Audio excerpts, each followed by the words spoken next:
মার্কিন president Donald ট্রাম্পের যুদ্ধবিরতি ঘোষণা দেওয়ার পরেও ইসরায়েলে দফায় দফায় ক্ষেপণাস্ত্র হামলা চালিয়েছে ইরান।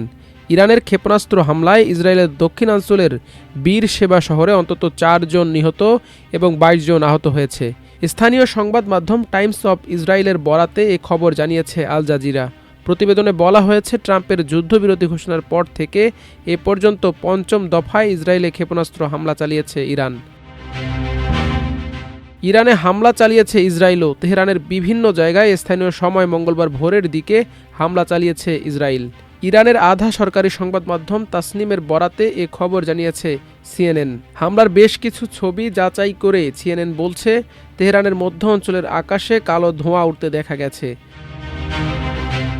তেহরানের উপকণ্ঠে মেহরান আর ডিস্ট্রিক্ট 6 এলাকার বাসিন্দাদের নিরাপদ জায়গায় সরে যেতে নির্দেশনা দিয়েছে ইসরায়েলের সামরিক বাহিনী।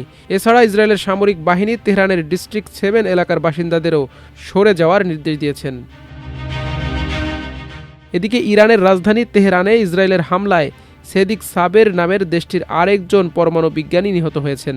স্থানীয় সংবাদ মাধ্যম প্রেস টিভির বরাতে এ খবর জানিয়েছে আল জাজিরা। সংবাদ মাধ্যমটি জানায়, তেহরানের শহরতলির ফেরদৌসি ও ভালি আসর এলাকার প্রধান সড়কের পাশেই বিজ্ঞানী সাবেরের ওপর হামলা করা হয়েছে। গত 13 জুন ইরানে হামলা শুরু করে ইসরায়েলি বাহিনী।